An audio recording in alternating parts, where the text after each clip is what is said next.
And welcome in to the Rob and Kale Show. I'm Rob Sanders.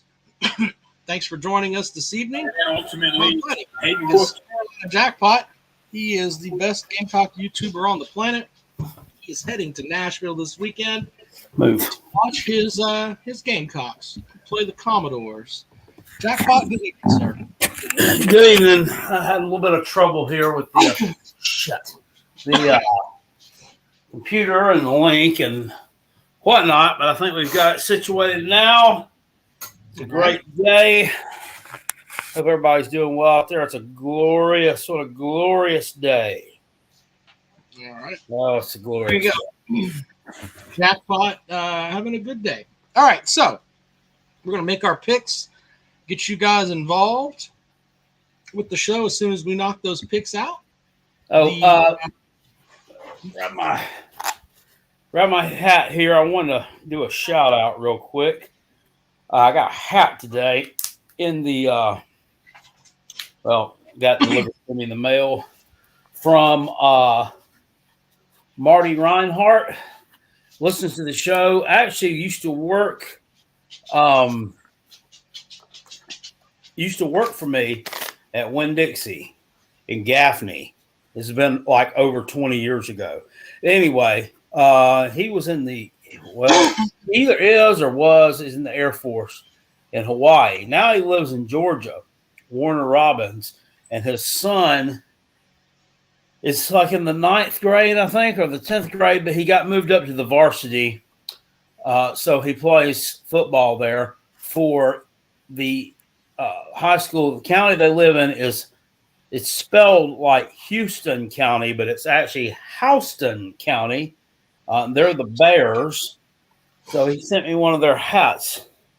So this is representing Houston County High in Warner Robins, Georgia, from Marty. He's a Gamecock fan too, which makes him okay in everybody's book. And I just want to give him a shout out. So I sure do appreciate that, sir.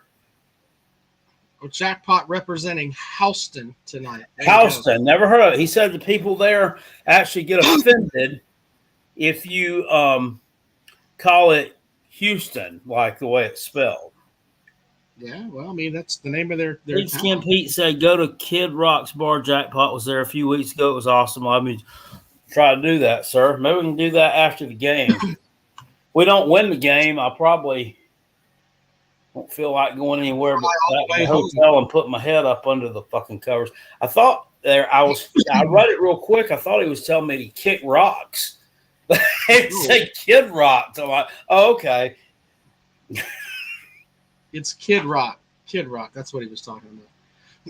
All right, so Jackpot, let's go through these games here, sir. This is week 11 of the Callaway's Pick'em Challenge. By the way, shout out Robert in the comment section says, stop talking about the election. It's getting annoying. I mean, don't listen. I mean, if you don't like, we haven't talked about the election, have we? We talked about the election today. I haven't talked about it. I haven't talked about the election in my live stream on Sunday or Saturday night, but I haven't talked about the election today. So, I mean, I haven't said anything, so I don't know. I mean, the election's pretty much, been covered 24/7 the past few days there, sir. So that's what he's probably talking about is folks in the chat, Jackpot. Oh, well, I mean, y'all can talk amongst yourselves. I'm not going to referee grown people. Talk about what you want. Sorry. Anyway, so let's get into the games, Jackpot. The first one is Georgia at Ole Miss. Georgia is giving up 2.5 points on the road. Will Kirby Smart go down there and get it done? Well, Uncle Lou brought up a stat that yesterday or in the live show or at some point. The only team they've lost to since 2020 has been Alabama. Nobody else. I mean, they've already knocked off a number one team in the nation in Texas on the road a few weeks ago. Man, I know Ole Miss looked really impressive. What am I talking about? Saturday against Arkansas.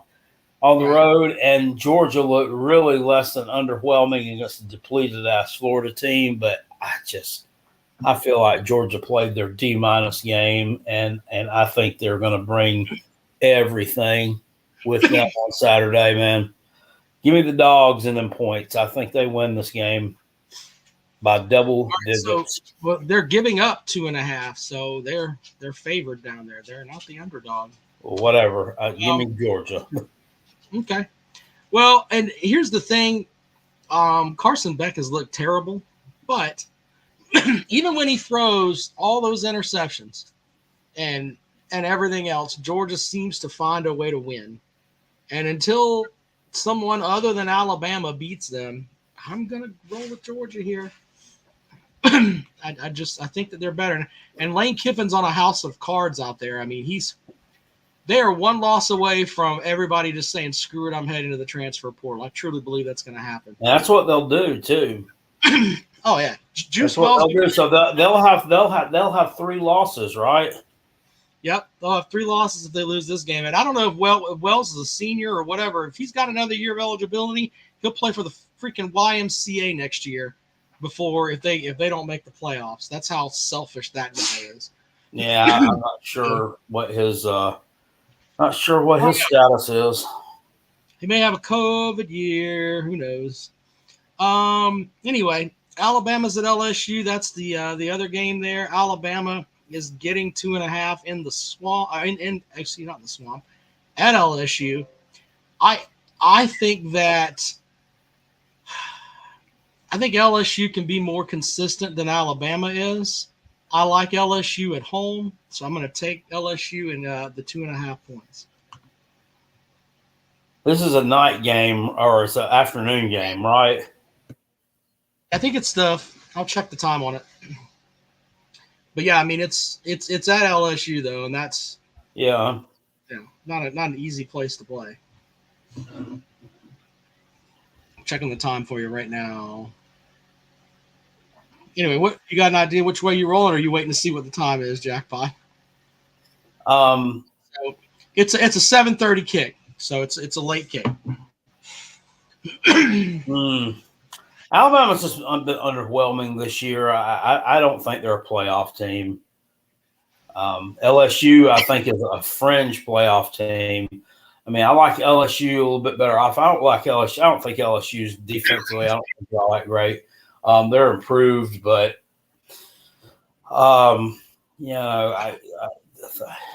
with all the talent that they had, and then this coach that they brought in, this Baker guy from Mizzou, I thought that we would see a little bit better of an effort at this point in the season. I'm probably going to take LSU to win this one too. I think Alabama's just damaged goods. The next matchup in our picks is Colorado at Texas Tech. Colorado is a 3-point favorite. That game is on the road. Texas Tech coming off the big win last week where they beat, Iowa State? Mm-hmm. Walking them from the ranks of the unbeaten. So I think that I'm not really sold on either one of those teams, but I'm probably going to take Colorado -3. Yeah, I'm gonna go the other way on that one there. I like Texas Tech in this spot. I mean, they got a hell of a running back, hell of a running game, and I think that's where Colorado kind of struggles defensively coming up in run support. And another fact is that the Texas Tech coach Joey McGuire is very familiar with those folks. He actually was Shiloh's coach in high school. This guy was a high school coach actually before he landed at Texas Tech, and not all that long ago. I think they win this game outright. It wouldn't surprise me either way. That was one of the tough games to look at there. The next one is the revival of the Stupid Bowl. Remember last year, Miami had Georgia Tech and they couldn't kneel. Cristobal forgot how to take a knee. Yeah, remember that game? That's why we put this game in the mix. I'm taking Georgia Tech plus 11 because I think Miami is living on borrowed time. I know Cam Ward is great, and everybody's like, oh, Cam Ward this and that, but Miami defense is shit, Jackpot. I think Georgia Tech will keep it within 11. Miami will win by 7 points. Yeah, well, my thing is, I don't really know about the health of Haynes King going into this matchup. Do you? No, I haven't heard anything. Yeah, that's my thing. Miami, that was the game. Yeah, they slipped up and forgot to kneel on the football last year. So they're going to be extra focused on this one. Plus, we've also got to take into account here that, look, they're going to also be playing a little bit for style points in case they do drop that ACC championship game to whoever they're probably going to play in it, likely SMU, that they'll still get in.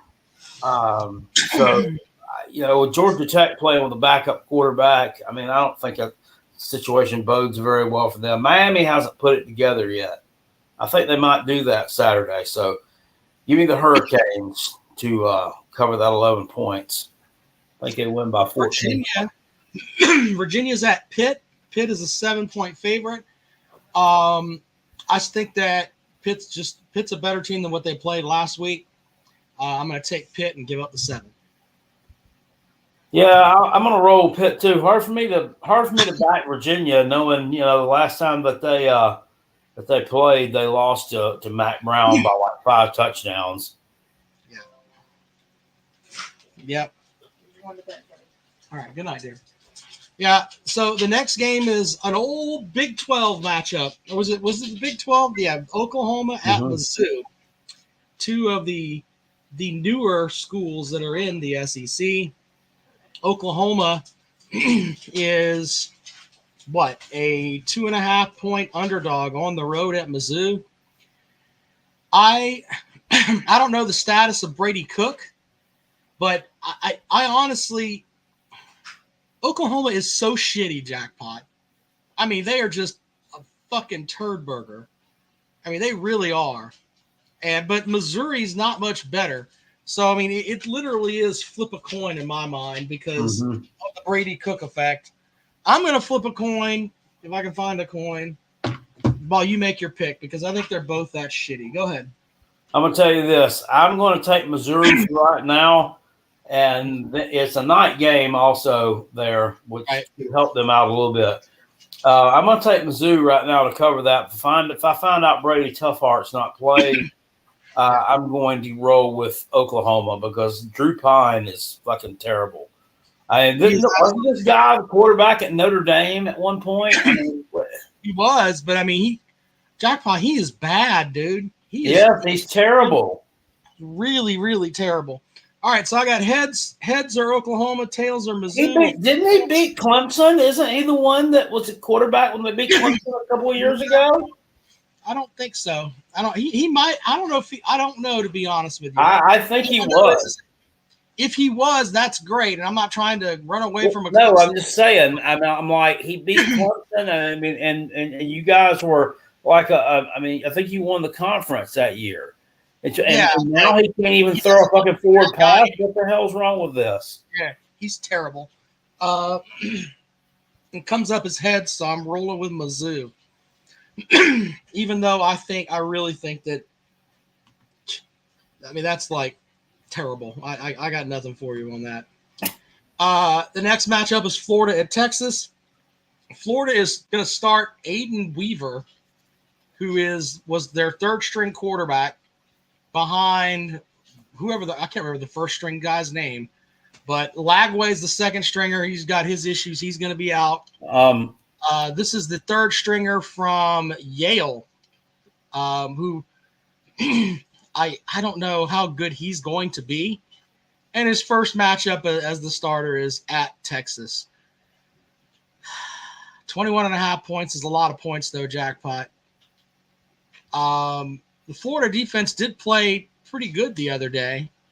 Are they still going to have the ability to drop nuts, though? Because, I mean, what are they playing for? Yeah. That just to go to the Gasparilla Bowl? I mean, so I'm going to take Florida, though. just because I don't think Texas and A&M is going to, or Texas is going to blow them out. I think it'll stay somewhat close.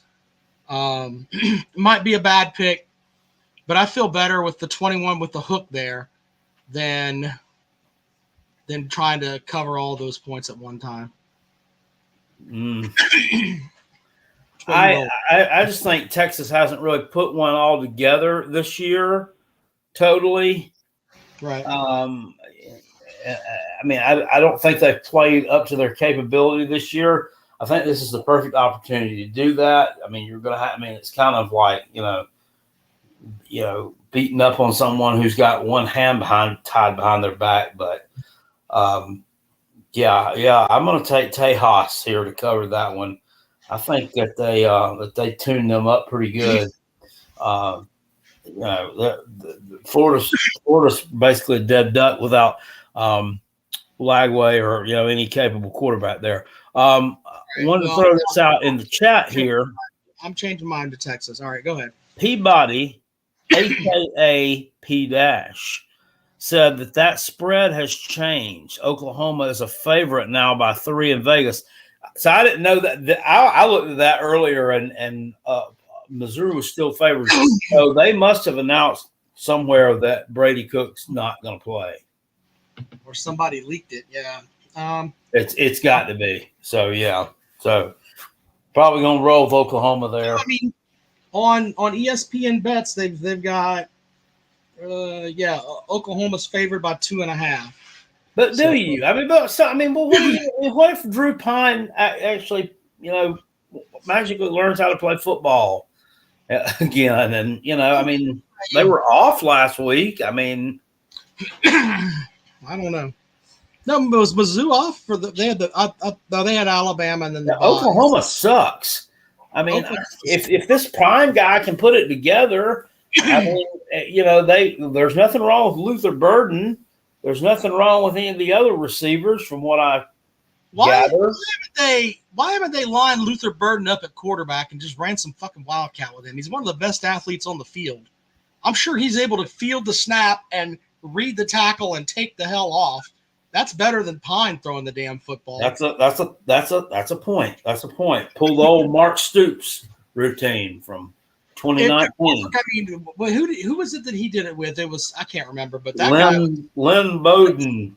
Yeah, he took them to. We beat them like 24-7 that year. They had the second string quarterback, whoever it was. I think it was what was his name? Terry Wilson was the quarterback, and he broke his hand or something early in the season.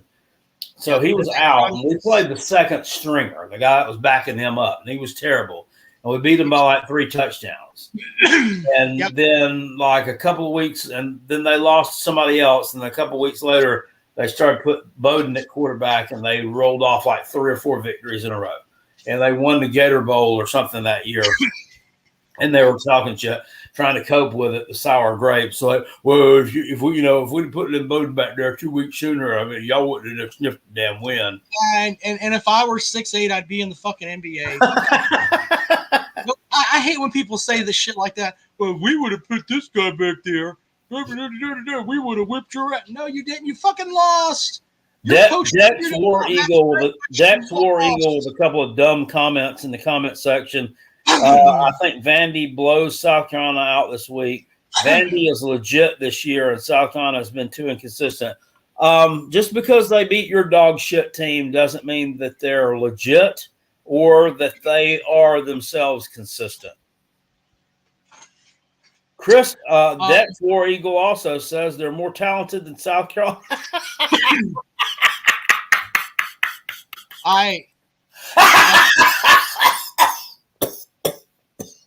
Y'all are going to kill Jackpot. Stop saying dumb shit. How dumb are you? Look, we're going to get to the South Carolina game in a minute, but let's finish up our picks here. Mississippi State at Tennessee. Mississippi State is getting 23.5. Now, remember, Mississippi State played on the road at Texas, played pretty good. They do not have a conference win, struggled a little bit with Tyson Fumanachu, or whatever. Jackpot has a great name for him. Former Clemson quarterback who now plays at UAS. Struggled with them a little bit. They were down 10-0 before blowing them out. I wonder, are they going to keep it close? 23.5 up there at Tennessee. Tennessee looked like shit against Kentucky. Greased owl shit. That's what Tennessee looked like last week. You Tennessee fans, feel free to come and defend your piece of shit team when we put the link out in a little bit, because you look like dog shit against a team you should have hammered. Another team that you should be. You know, how they were ranked in the playoff rankings above Indiana is that's a mystery to anyone. I don't understand. I think there's a lean, and I know this sounds silly, but I think there's a lean toward blue bloods, or the old blue bloods, like you know, from the 90s. Those blue bloods. They're not a blue blood, but well, they were at one point though. And I think there's a lean to some of that stuff. And I think that their win over Alabama weighed heavily with the folks that were there. Now I can tell you this. Because anytime anybody knocks off Alabama, they'll suck you dry. Just because it's Alabama. So what? Tennessee is ranked what? 7th in the CFP, I think it is, something like that. 7th. Mm-hmm. All right, so they're 7th in the CFP. This weekend, if they struggle with Mississippi State and Indiana beats the shit out of Michigan, Indiana will jump them. Yeah. Write that shit down. I don't give a shit. When does Tennessee play Georgia? Is that next week or is it the week after? I think it's – I got the schedule right here. Let's see here. They play Georgia, next week, the 16th. Okay. I'd take Mississippi State to cover. Yeah, I think I am too. Not because of it's not because Tennessee is not a good team, and it's not really any disrespect towards them. They've just been kind of playing, down to the competition. I mean, they've been winning, but they've been winning in a different way this year. This could be a close game at halftime, and I think they'll do the same thing in the second half that they've done with some other teams. They'll lean on the running game. Sampson and, Nico will, he'll probably go 16 for 31 and throw for about 220 yards, and they'll win this game like 28-10 or something. 35-17. Something like that, yeah. Yeah, 28-10 sounds good. 17 points. Defense too good. 38-17, 28-10. That's probably about right. Yeah, I'm taking Mississippi State in the 23.5. I think if a good defense gets a hold of Mississippi State, they'll probably hold them to one touchdown. That's probably about where that would go. That might beat them 28-7. I mean, either way, Mississippi State will cover. So, yep. Anyway, the next matchup. Let me put you on the hot seat here for a second, Jackpot. Neutral field right now. Would you take Indiana or Tennessee?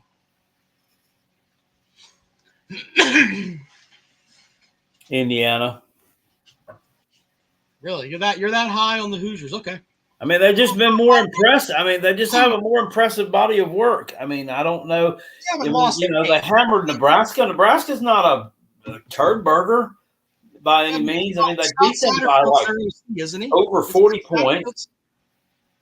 They won at Michigan State by like 5 touchdowns. Michigan State's not a terrible team. I mean, they beat Washington. They beat on them. They've just been mauling teams. And I haven't seen that kind of level of impressive play from Tennessee. Now, maybe they're holding something back I don't know about, but, I would probably roll with Tennessee because I think Sampson, their running back, I think he's just really good, and I think he would eventually wear them down. But I'm telling you, for me, the ship has sailed with Nico. These motherfuckers buying their Polynesian, I don't know, Roman Reigns lookalike things, whatever the hell those things are for Nico. You'd be better off finding another whoever. Go to Virginia Tech and get another quarterback off their pile because that worked out well for you. Yeah, they're saying that they're saying their receivers keep dropping passes. I mean, okay, well. Tennessee fan 3466 is Jackpot saying Tennessee is in a blue blood. Shows how much being a USC junior fan makes you talk about everyone else since you suck. Whatever, dude. You're 50% against us the last 2 years. Talk about sucking. I mean, you have 4 more conference wins since 2020. You're not a blue blood. You're not a blue blood. There's a list of blue bloods out there. You ain't on it. Neither is Georgia. You are in the next tier behind the actual blue bloods. Sorry. So moving on. Sorry, you ain't winning a national championship either. Sorry. You make it to the playoffs, you get knocked out in the first round too. How about that? Fuck Tennessee all day long and twice all night. We weren't just talking about Tennessee because of whatever. We were talking about them because they were in the damn picks. So yeah, I was talking about them. Fuck them. Wins. Yeah. Jackpot's like, fuck them all. That's where Jackpot's at tonight. All right, the Kale Hall shitter is FSU at Notre Dame.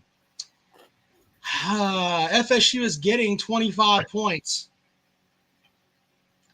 Which way are we rolling here, Jackpot? Shit. I'll give you mine while you go do whatever it is you're doing over there. Look. Notre Dame. Yeah. Notre Dame has been kind of covering spreads this year.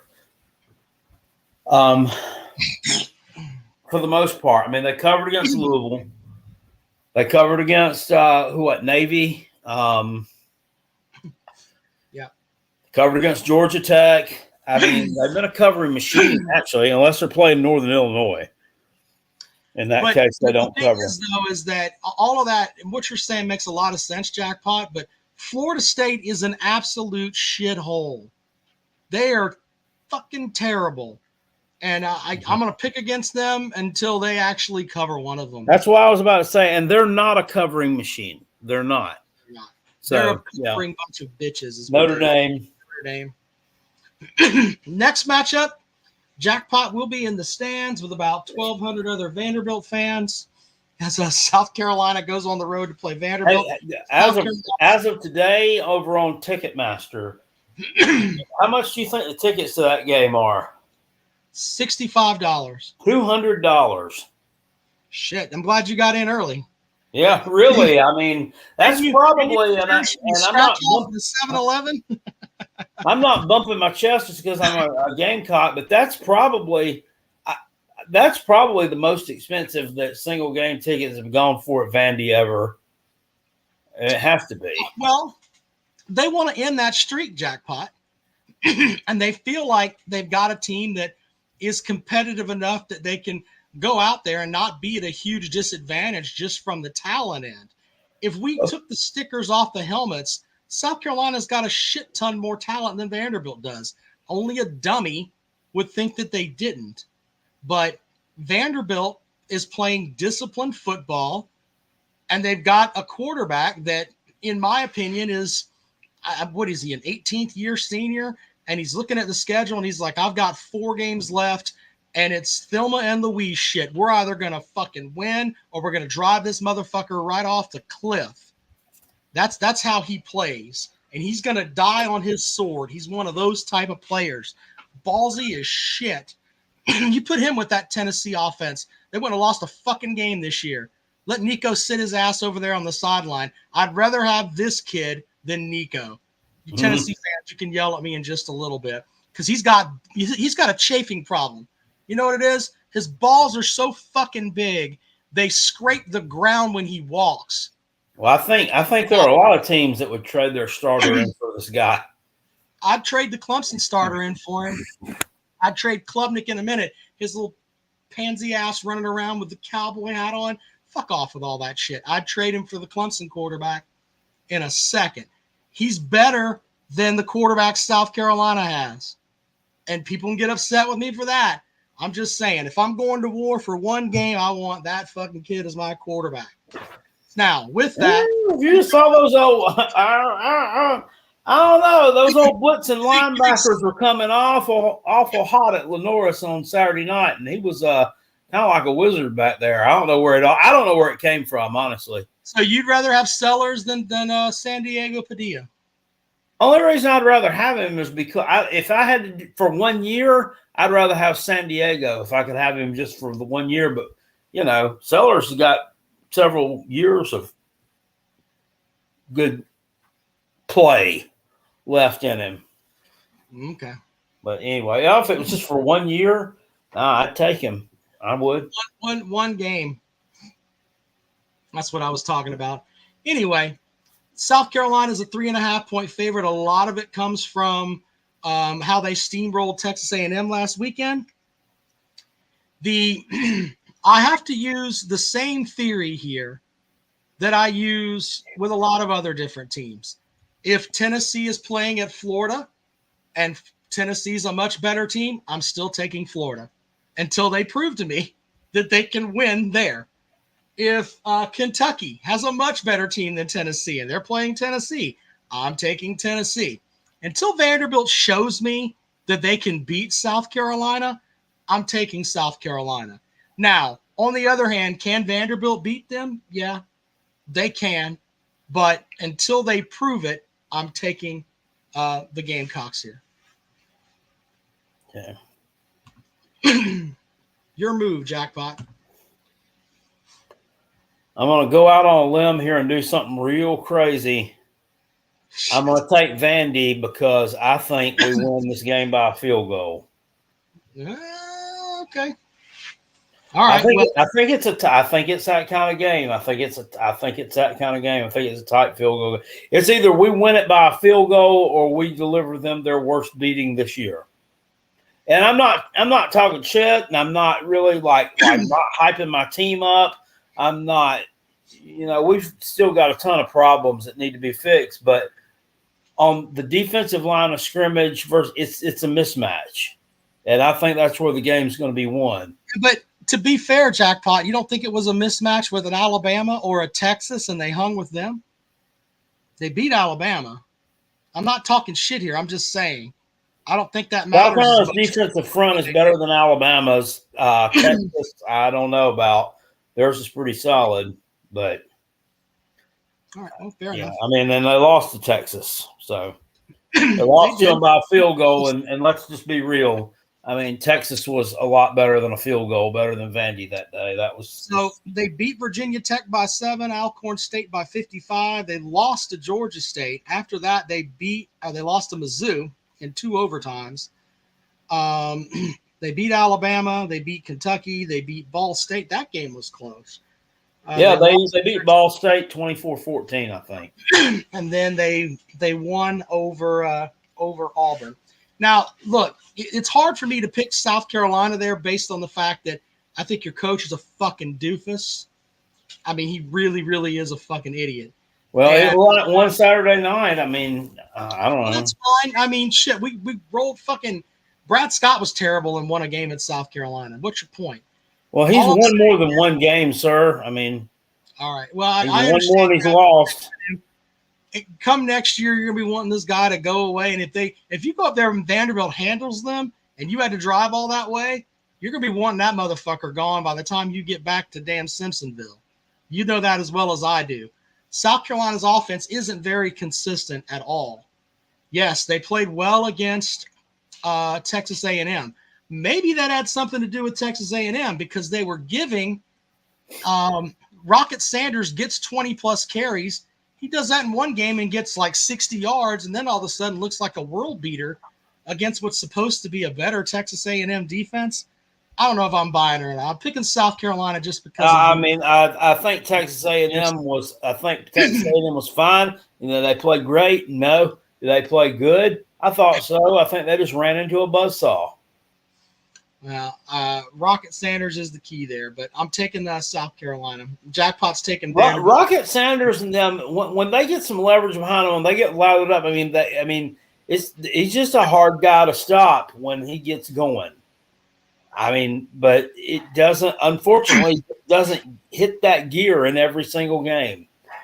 But you also have the idea of the fucking free kick that Shane Beamer put out there. What in the fuck is that? I mean, you have the drop kick. Yeah, the drop kick. What in Dude, the blue? I don't know. I don't know what the deal was with that. Well, you may end up having some shit like that where Shane Beamer's like, well, we practiced it all summer. It was time to run out the double reverse fake. Kai Kroger.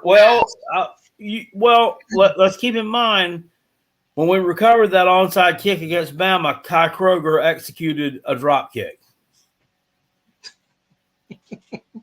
I love you, Jackpot. That's all I'm. I mean, I wouldn't do it on a kickoff, though. I mean, I don't understand what where you think you're going to get any kind of advantage off of it.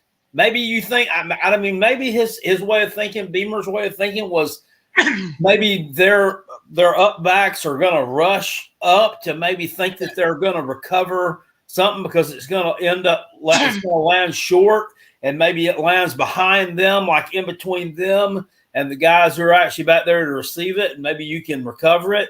Maybe that's his way of thinking. Look, I could buy that because I watched when that kick happened. I was at Callaway's with our friends Billy and Mike Muse, who both played in college and both looked at it like from the perspective of what in the fuck was that? Tennessee fan 3456 says Vandy is never a free win for South Carolina. It's more often than not a free win more than it is for you. I mean, what's your 16 straight games against them? What's your record against them the past 10, 12 years? Come on now. Now I got to bring this up. Let's see here. South Carolina's 29. They don't believe the shit they're spewing. He's over there spewing shit 15, just to laugh, and he's South Carolina's won 15 in a row. Let's see how Tennessee Volunteers have done. Tennessee has won 5 in a row. Okay, that's pretty good. But since South Carolina won 15 against them, which you have, well, that started in 2009. You have 5 losses to Vanderbilt. Log off. You're terrible at this. Log off. Holy shit. Anyway, next matchup is Clemson at Virginia Tech. Clemson is giving up 6.5. Virginia Tech's got issues with their starting quarterback. I wonder if they're kind of like, not where Florida's at, where they're just fucking going to quit, but you may have some guys that aren't going to, maybe some alligator arms, some Ricky Waters alligator arms. You might see some shit like that. It's also a 3:30 kick in Blacksburg. Dabo Swinney's record after a loss is pretty good. I'm going to take Clemson minus 6.5, and hopefully they get themselves right after an embarrassing performance last week where Swinney said, I got my butt out coached. Motherfucker, fuck off with all that. Go up there and win this goddamn game. Yeah, crying Dabo is the best Dabo. Salty Dabo is too. I'm going to take Clemson to cover too, by the way. I think Virginia Tech's got issues with drones and their running back. I can't even begin to pronounce his first name. It starts with a V. The last name's Tootin. We'll just call him Hokey, the Hokey running back. Okay. Hokey dude with African-sounding name. Is injured too, so I don't they got some issues, so I think Clemson will cover against. I already told you in the offseason I didn't impressed with Virginia Tech. They had a almost 3 touchdown lead Saturday at Syracuse, and they let the Fruit come back and win in overtime. That's the Fruit are playing pretty good football, Jackpot. That's shitty. I mean, they're not. They're 6-2, aren't they? The Fruit got beat by Pitt 2 weeks ago, like 48-13. You call that good football? It's a pretty good team, man. Pitt's got 1 48. Okay, that's good football. That's not good football. I'm saying through 3 pick-sixes. That's not good football, Rob. It's good football for the Fruit, Jackpot. The Fruit have been terrible forever. Throwing 3 pick-sixes is not good football for UMass. Okay, I'm just saying they are 6-2. They play Boston College this week on the CW. Why is it when you're wrong on something you have to double down on it? Why can't you just say, okay, well, they played a good game Saturday. They haven't proven that they're bad, Jackpot. I mean, I'm saying they're good for the Fruit. They're not a great team. I'm just saying they've been playing better than what the Fruit normally plays. That's all. They're bowl eligible. Do they normally throw 4 pick sixes in a game then? So they put the 3? All right. Anyway, I was talking about Salty Dabo. Did you hear Dabo talking yesterday? He said, that gum. I went up there to vote, and they wouldn't let me vote. They said, "No, coach, you're not on the list here to vote." And I said, "Daggum, that I guess they done exiled me, done run me out of the state because we lost 2 games and we're 5-1 in the conference." No, it turned out he really he couldn't vote. Like it was showing that he had already voted or something. Well, the reason why is because his name is William Sweeney, and his son's name is William Sweeney, and his son voted like 4 or 5 days ago. So they already thought that he had voted. So that's kind of way that it looked. But, I agreed. You crying Dabo's an ass. Crying Dabo is funny. Well, I should do that by social number. I mean, no, you can't do that, Jackpot. We don't. Maybe that's something we can get fixed. But you know that as well as I do. You can't do that shit. Having somebody having their social security card. Oh no. Lord, God forbid. Batman says, "Do I think you beat Vanderbilt? Yes, I do.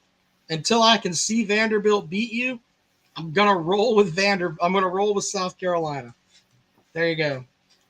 There's the link if you would like to join the show. So, do you think at $200 a ticket they're selling, and somebody wants to go to this game awful bad? Now I don't know if Gamecock fans are driving that price up, or if it's Vandy people who's driving it up, or if it's a combination of both these motherfuckers. But I mean, that place is going to be wild. I mean, that's going to be like a record crowd. I mean, they'll have. Well, I mean, we gotta. It'll probably tie for whatever it is, like 40,000 or something. If they win, do you think they'll rush the field? I don't know. I mean, I don't know. I don't think so. I think rush the field for beating South Carolina. I think that the Tennessee State Troopers can handle the 12 Vanderbilt fans and keep them in the stands. Rushing the field for beating South Carolina would be poverty as shit. Yeah. Diego poverty as shit. Tennessee fan 3456 says Vanderbilt Stadium is more intense than USC Juniors. You're on crack, sir. He's just trolling at this point. He's just trolling. All right, I'm gonna put the link out there if you want to get involved with the program. Todd? Would love to have you join us this evening. Let's see here. I think I put it in there. Let me put it in here again. If Carolina comes in ready, stomp down. Yeah, I don't know, brother. That's a good. I mean, South Carolina's so inconsistent on offense that they had that great game. And look, the Oklahoma game, they looked like they plowed Oklahoma. They didn't play very good offense in that game. Atypical Gump said they scanned your driver's license in Gwinnett County, Georgia to vote. Yeah, I went and voted early, and that's what they done with me. They scanned it. I voted early at a church over here in Simpsonville. I voted early too because I didn't want to deal with people on election day because fuck them. People get fucking stupid. Well, to be honest with you, I think some of the lines on election day were actually shorter than the lines on Saturday when I went. Yeah. Nick, you would. Anyway, if you would like to join the program, there's Ziggy. There's Zigzag. See, Ziggy's right there next to Jackpot. My dog was right by my feet, but now his deaf ass went over there on the couch because the wife went to bed, so he's over there laying on the couch. Or is he out pilfering? No, there he is. He's deaf. I got a sign to him. Hey, come here. He's so deaf. Oh, he can't hear shit. Poor dog. Yes, you dumb fuck. Come over here. He can't hear me. I don't know why I talked to him. Did you ever catch the video of me with the coyote? I think I caught a piece of it, Jackpot, My favorite video of you is the one where you were chasing. It was only like 30 seconds. I can't. I think I watched it, Jackpot. I think I did. Yeah. I think I did. All right. Rob has an SEC bias, joins the program. Good evening, sir. Good evening, gentlemen. How are you doing? What's up? Better than we deserve. What you see behind me is a typical home away from home game for South Carolina. I expect it to be the same. I mean, Vanderbilt fans, they're not coming out to the fucking game. Is that what that is? I thought I recognized that shit box. Yep. There's more Gamecocks below me too. I mean, you're probably going to see it about 50-50. Was this this was well, that had to be pre whatever kind of renovation they tried to do there. Mm-hmm. This was the first photo I could find. I think this is from the 2014 game. So damn. We weren't even the best that year, and we still show out. You ready to paint the fucking whole state garnet, KO? I'm ready for Vanderbilt. Absolutely. It's not too often where you got to be ready for Vanderbilt, but damn it, I'm ready for Vanderbilt. I watched some of their game versus Auburn. I mean, they're not fucking good. Their defense is shit. Auburn left so many points on the table in that game. Did y'all have a chance to watch any of it? I watched it. I mean, I watched all of it. I mean, because I had it on the one TV, and then I had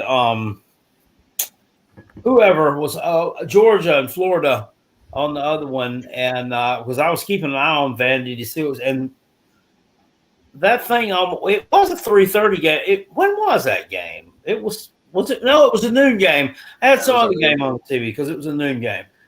Penn State game. It doesn't matter anyway. I try to tell you a story, and I tell you 4 different stories. It almost lulled me to sleep. I'm telling you, it really did.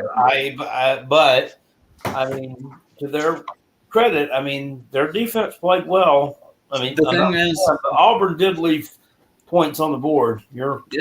All game long, and Vanderbilt wants to play like South Carolina wants to play, and South Carolina is just better at it. Vandy wants to eat clock and run the ball.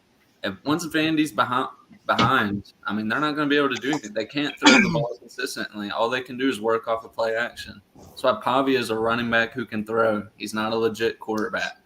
And he's going to get exposed today because we're not going to give up the run. I think this works well because Dylan Stewart and Kyle Kennard, they're not average edge rushers. I think they're the kind of guys who because they're going to run a lot of option. Maybe you see them 1 or 2 plays, they could take out both reads. You know what I mean? Yeah. Play in the backfield. I think we're going to see that at least a couple times from each of them, maybe on a key down, hopefully. And once you get Vandy in a passing down, I just hope they don't over pursue. Yeah. But the thing is, our linebacking play, I think, is good. Debo Williams can read a fucking play. But I learned from watching or from listening to Cole Kublik's podcast that Dylan Stewart has excellent pocket awareness for a defensive end. So, yeah, I don't know that he's going to over pursue. Well, and like I said, I think Debo Williams is going to clean up a lot of what gets by the D-line just by himself. I mean, he's got to be in the talks of one of the best run-stopping linebackers in the league. I think he's earned that distinction by now. I was bitching at our offensive line on Saturday night, but honestly, I think they played a lot better than they have for most of the year. But, I mean, and I'm not the biggest X's and O's guy in the world, but I was going to ask Rob. Rob, you saw several times, probably about 4 times, that A&M blitzed the linebacker or safety. And Lenoris, if he hadn't moved to his right, that guy would have killed him. So there were a couple of plays where they ended up. That play, is that designed for him to roll out of the pocket? What is the deal with that? I'd have to look at each play. Was it really a missed assignment? Do you think it couldn't have been? Because I mean, I didn't see anybody blow a block. Well, from what I've heard, is our running backs apparently are the best at blocking. On that front, though, they could have missed that block thinking they were going to block somebody else. So you were supposed to get this guy, but you got that guy. that happens a little bit with confusion, especially with younger players. Maybe that's part of it, but there was that one play where A&M was in the backfield on the snap and on the exchange.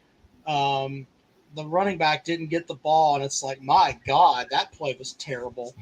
There's just holes. Oh, are you talking about when that one you got blown up? They were trying like a jet sweep to Jared Brown. Yeah, right, and it didn't. And that just got. Well, and then the next play, he got rocked too. I'm surprised he didn't walk away with an injury. I think this was his first game back. Oh yeah, he did. He got blown up. I'm not shitting on the Gamecocks, but I mean there are some plays where sometimes your line looks just confused. Yeah. And we're in game. We're fixing to go into game number 9. Right. So if they don't have it by now, they're not going to. And but I don't know that was a missed assignment. I'm just thinking that they were doubling down on somebody, probably one of those defensive ends, because they've got a couple of pretty stout defensive ends there. Maybe they were doubling down on one of them, and I mean, maybe they told Norris, look, if he decides to blitz, you're going to have to make him miss. Well, and that's another thing. They tout the 0 sacks allowed, but I mean, let's just be honest. Call a spade. That was Lenora Sellers who prevented us from having 0 sacks. Yeah, he was like, as Sports Talk Jay said, he was like a magician, and like he was here 1 minute, and then the next minute, poof, he was all the way over here. Which truly, I haven't seen that from a quarterback in a long time. But I haven't either. The thing that let me down is when it came time to pass the ball, he's zinging them up high. You know what I mean? Zinging them up high. It's almost like he's better at the circus throws than he is. He threw the one to Josh Simon, that one touchdown he threw in the first half. It was like a moonshot. I mean, or it was like a fadeaway jump shot. Well, and do you remember that one? I think it was last week versus where Gage Larvadan dropped it. Lenoris had broken I don't know how many tackles near his goal line, and then zipped one about 35 yards to Larvadan right off the hands. But he also has the ability to turn the ball over, which he's shown. And the offensive line, look, they put it together for the A&M game, but there were still plays where they got either missed assignments or just got completely blown up.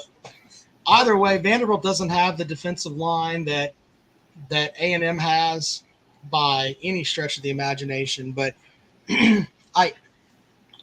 if you're an honest Gamecock fan, you'll definitely be in the idea of the offense has been inconsistent at best, and until they can put up a couple of games in a row like they did against A&M, it's kind of hard to take them seriously. Like, who's more inconsistent in that wide receiver room, or who's been more of a disappointment in your opinion?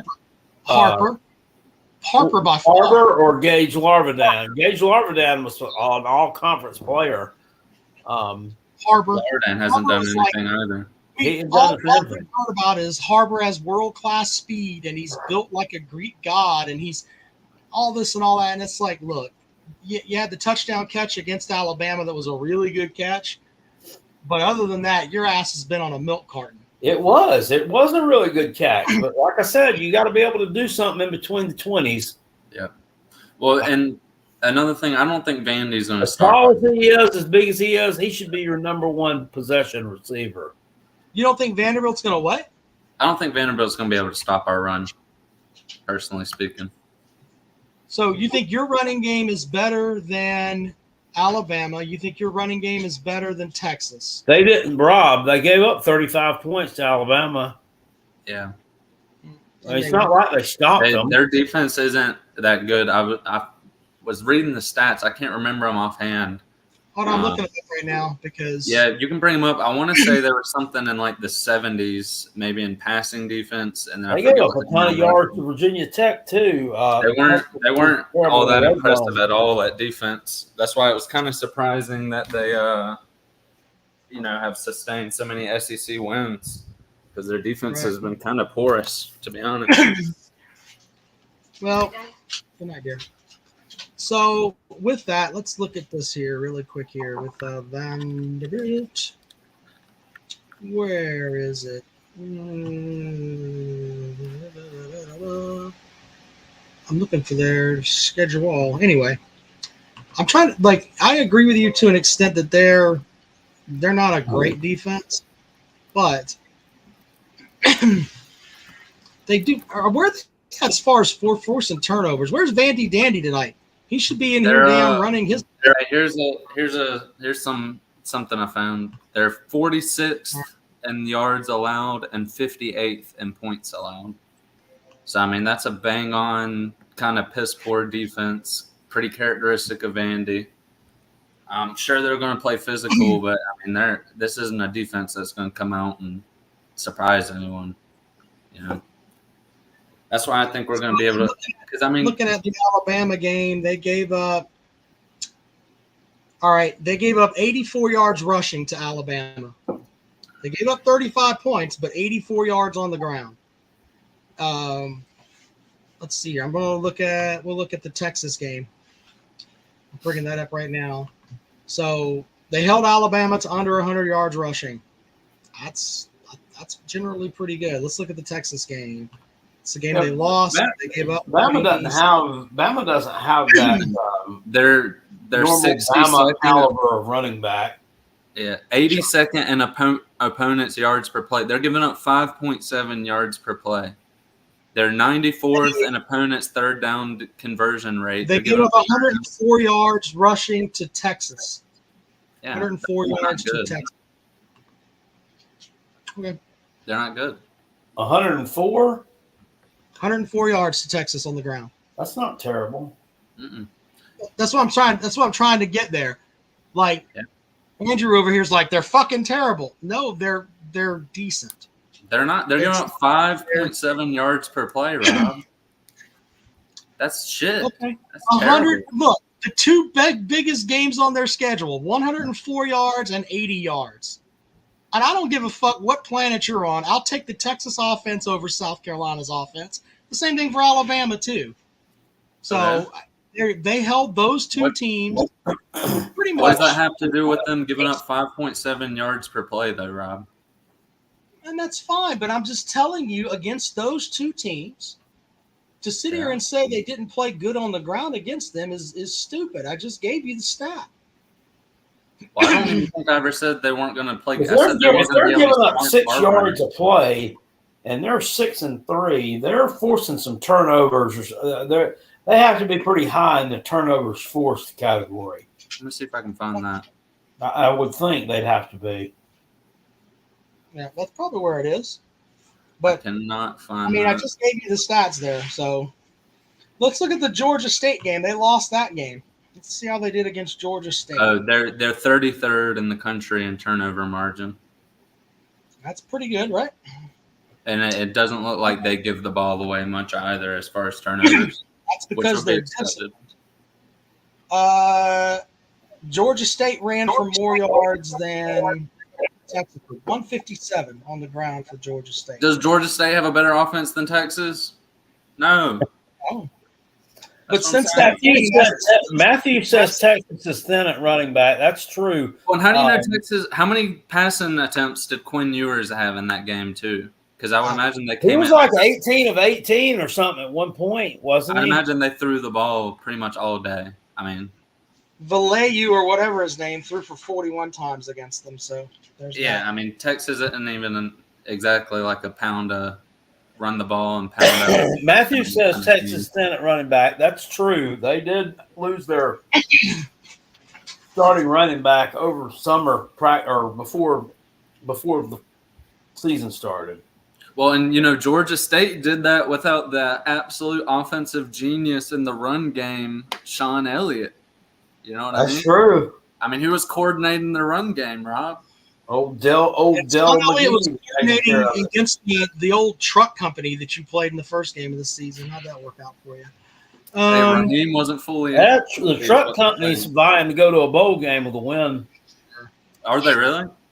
Good for them. Well, they're 4-4 or 5-4 or something like that. That ain't terrible. So Pavia's biggest game of the year, as far as through the year, he threw for 275 against Ball State. That was his big game. Against Alabama, he threw for 252, but he also had 56 yards on the ground. So total yards, he was 300 yards plus against Alabama. You can make an argument, maybe he's hurt too. I mean, 9 for 22 against Auburn there for 143 yards and 26 on the ground. So 69 yards total offense there for San Diego Padilla there as Jack Paul. They look kind of beat up against Auburn for me. So I don't know. I don't know. We'll see. Bama, Bama's got a surprisingly good defense this year. I figured their numbers would be worse. They're giving up their 11th 5 stars back it up 5 stars. What the hell do you expect is going to happen? Well, I mean, everything I've been seeing is defensive meltdowns. I mean, the offense has been scoring points usually in every game. So I guess they didn't intercept Carson Beck 3 times like Florida did. Or did he have 3 picks there too? I don't know. I think he did. Carson Beck threw at least 2, I think, versus Bama. Yeah. Yeah, he did. All right, let's link if you guys want to get involved. Jackpot, where are you leaving for? You're leaving Friday, right? Yes, sir. Yeah, we're staying at let me see where we're staying. Where did you say you were staying? Manchester, right? Manchester. We're at Manchester. That's where Jackpot's staying. We're in Brentwood. I don't know shit about it, but we're in Brentwood. Hopefully it's not too far from the stadium. It's not. That's close to Nashville. We're staying there. We're meeting up with my wife's dad. He lives up there. So yeah, we're going to do that. You said those tickets were $200, by the way. What's that? Those tickets, by the way, you said were $200 earlier. That's what they're selling for now. Holy shit! You haven't bought tickets yet? Oh no, I got mine. I paid $40 for mine. No, I was just looking to see how much they cost now. I was wondering if you had bought yours, because I was like, all right, that's silly. It's still not as bad as that Texas A&M game. I don't think I've seen a regular season game have tickets that expensive. Oh, the $2,000 ticket. Yeah, I mean, fucking A. But Clemson, I mean, y'all can pretty much sleep through this week, right? Who is it? One of the Virginia teams, right? Can't sleep I through don't know anything. about that. Well, I forget who is it? Virginia. They got Virginia Virginia Tech. Tech. They've already played Virginia. Do they still have Drones? Is he out for the year yet? He didn't play last game. He was hurt. Let me see if he's playing. I did have a prediction that Drones was gonna have a day in this game. If Drones is playing in this game, then it might be Brent Price says Kyron a Jones. tussle for Clemson. Yeah, he says Kyron Jones has a good chance to play on Saturday, as well as Bashul Tootin. I don't know if y'all know who that is. Okay, then that was the running back who was hurt last week. So You just named him Hokey. Where's that game at? That's at home, isn't it? it's in Blacksburg. Oh, In man. Blacksburg at 3:30. Let me take back what I Lane said. Stadium, the house that Beamer built.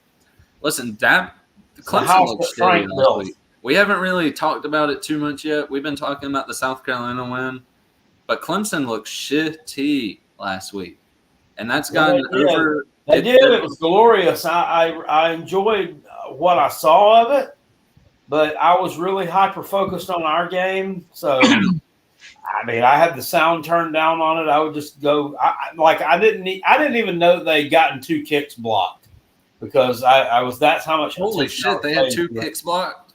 They got 2 kicks blocked, and then they started throwing trash on the field. Hey, a terrible Shane Beamer coach would never allow 2 kicks to be blocked in one game. Well, they got 2. They got But 2 field Shane goals Beamer's free kicking from a kickoff. Fuck off. Don't come at me with that nonsense. Isn't your coach the same guy who had the hillbilly circle jerk? This idiot. Yeah, he was. He was. Didn't you have the hillbilly circle jerk drawn up for 30? He was trying some Beamer ball too, but he doesn't know what he's doing. So no, and it's all right. Not too many coaches particularly. He ended up looking dumb like he did when he tried to go vote yesterday. Yep, that's exactly what happened. You think they made him go back to the back of the line after he got denied? Take your bitch ass back. I don't know. He was trying to commit some kind of fraud.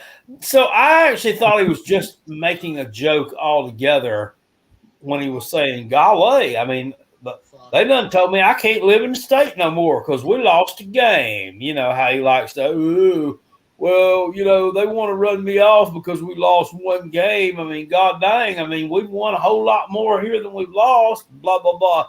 I thought it was like that. Turns out he was being serious, like he really couldn't vote because his son had already early voted, like Rob said, and his son's name's the same as him. That is hilarious, though. But another thing I wanted to ask, because I know you were a little bit more touched into the Missouri program, is Drew, not Drew, but fucking Brady Cook, is he supposed to be back for that Carolina game next week? I thought he was. I thought he's going to try to play against Oklahoma, but apparently he's not going to play against Oklahoma because that line on that game moved from Mizzou being a 2.5-point favorite. Now Oklahoma's a 3-point favorite. So obviously it's that he's not going to play. Well, do you think Mizzou is going to get hit with the I'm opting out for the draft bug? I mean, they've already lost. They're out of contention for anything important right now. Well, I've already said that losing to Missouri next week would be more embarrassing, in my opinion, than losing to Vanderbilt this week. And I stand I agree with you on that, Rob. I think I agree with you. Yeah. I mean, yeah. Well, and the thing is, at the end of the day, especially if Cook isn't playing, if y'all don't beat them with Drew Pine as their quarterback, I mean, yeah, I'm serious. Have you seen Drew Pine? Jackpot's laughing because he knows it's true. He is fucking terrible. If he is the starter next week and y'all can't beat them at home with Drew Pine as their quarterback, you should fire Beamer on the spot. Well, that's going to be Drew Pine nuts. That's going to be a halfway night game. That's going to be a halfway night game. Look, whatever you need to tell yourself, and I know that as a Gamecock fan, you have to put out stuff so you can have a game. Is this the guy who just lost to Louisville? I'm just saying. I'm talking about your team, dickhead. No, you're talking shit about our fans. I'm talking shit about the way the Gamecock fans act. But the reality is you're a better football team than they are. And if you lose to them, it is nothing but coaching. Period. Absolute period. Especially if Pine plays. Y'all should blow those motherfuckers out. Why do you think it is anymore that no one seems to be able to survive if the starting quarterback goes down? That seems to be a real epidemic. And might I add, in 2018, the last time South Carolina beat that shithole, Michael Scarnecchia started at quarterback for the injured Jake Bentley or the sick Jake Bentley. Mm-hmm. Didn't have a problem playing the ball game. Nobody's backup quarterback is capable, it seems like, of shit right now. And I think it has to do with this transfer portal and this NIL stuff. And, you know, we've got to sell everything to the highest bidder, and we're going to bring you in here. And I think that they do that a lot of times at the expense of the backup quarterback. I don't think they get the coaching they need anymore. They don't get the reps they need, and they just are lost when they have to actually go in and play meaningful snaps. Yep, and another point is a lot of these offenses, with the way the team shifts and changes each year with the transfer portal, I mean, generally you're looking at a completely different scheme based off the personnel you have. So I'd imagine a lot of these offenses are drawn up specifically for what their starter can do. And like you said, they don't really have the backup in mind. Because, I mean, when your team ebbs and flows as much as it does in the current college football landscape, there's no way you can't make schematical changes. I think a lot of coaches aren't running their guys out there, too. You know, we gave Beamer shit for that last year. Like, he should have played Sellers in the Clemson game. You know what I mean? Why not? Getting them play time. Snaps. But Sweeney's not running his backups out there, you know? and it doesn't make any sense. So Is Cade a senior this year? he is No. a Junior? You reckon he's – well, no, he ain't going in the draft, let's be honest. You'll have another year of Cade. nope. Do you think the era of elite quarterback talent at Clemson is done? Do you think you'll ever get another I don't elite think quarterback? they'll get back to the level of quarterbacks they had where, with Taj Boyd and then Kelly Bryant was there for a bit, but Taj Boyd Bryant was Kelly, decent, especially at Missouri. People, he was a really good quarterback at Missouri, especially in 1 week versus a Will Muschamp coach team where the tight end goes off for like a record day. He was fucking the tight end's girlfriend, so was he really? Yeah. Holy shit, I didn't know about that. Yeah. Anyway. But I wasn't there, so I didn't. Yeah. Yeah, I don't think Clemson. Maybe if you took transfers, you could get back there. I think an elite quarterback would transfer to Clemson if we're being honest. He just got to Missouri. He was only there for a year. So, he just kind of like walked into the football facility and just all of a sudden just started swinging the baloney around and it just started landing somewhere immediately. That's what I heard. I heard he was getting old Victor O. That's fucked up, man. Victor O could put some hands on him. Kelly Bryant wasn't the biggest guy. Victor O was a fucking baby. Albert O. Albert O. Albert Beckham or Beckham. I don't remember what his. I can't pronounce. Al Ober Cuckham, because that's his. He was watching his girlfriend get fucked by the quarterback.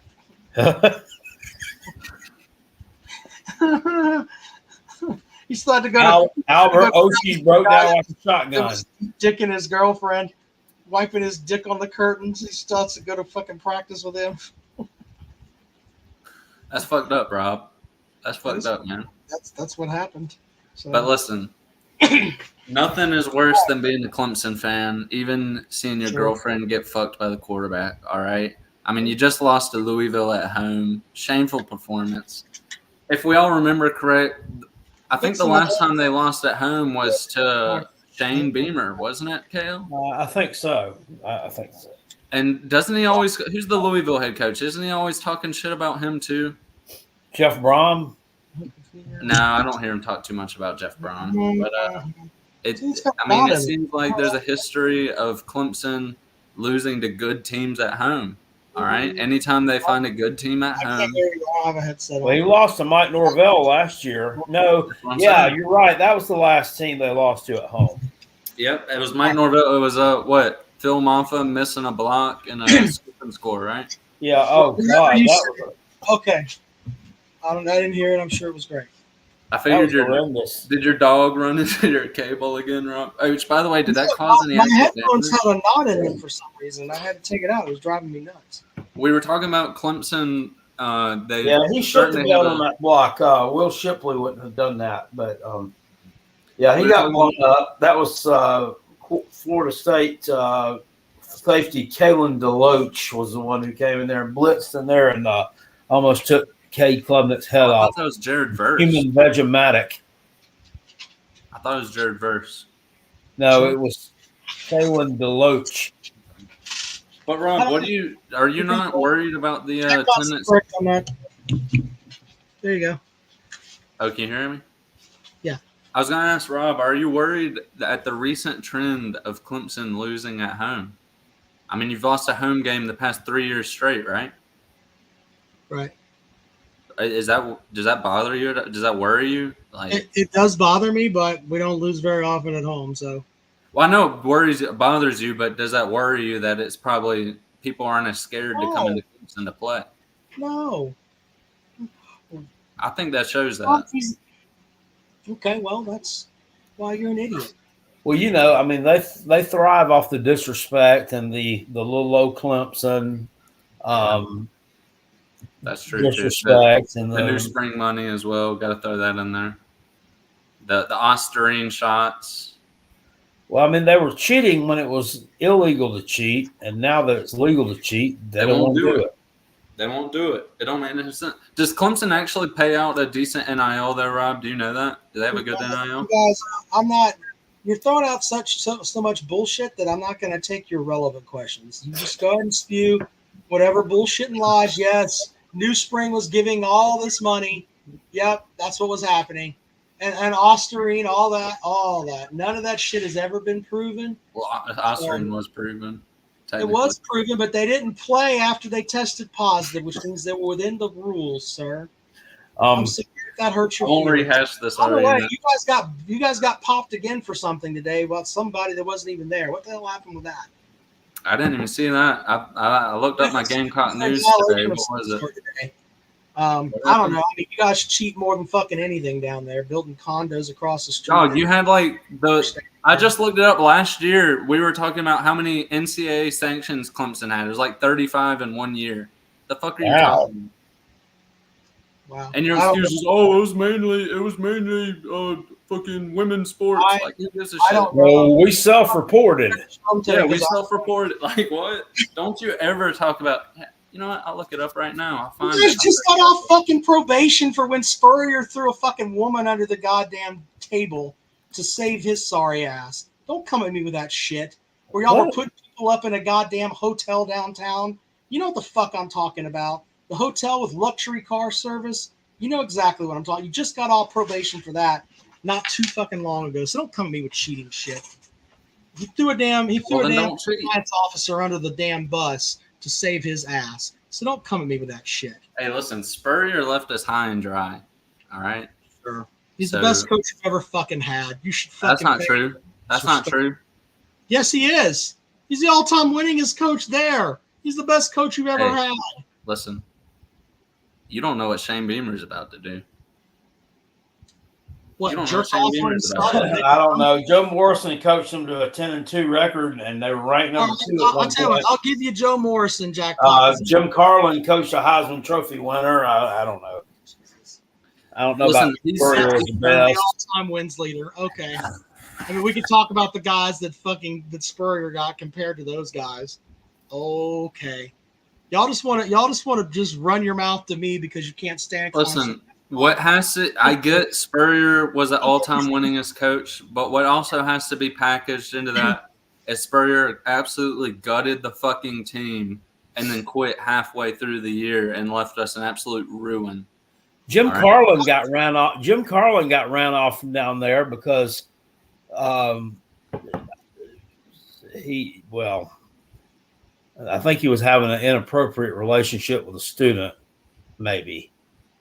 Female, and he wouldn't kiss the ass of that damn gay president down there that was doing all kind of dirty shit and had some kind of slush fund over the table. So he ended up getting the chat agrees with me, Mike. Some of you Carolina fans are just insane. The trajectory of that program would have changed on a dime if he had stayed down there. What coach had 11 win seasons? Who's agreeing with you? None of them are Carolina fans. Spurrier left the team absolutely destroyed when he left, and that's part of his legacy, Rob.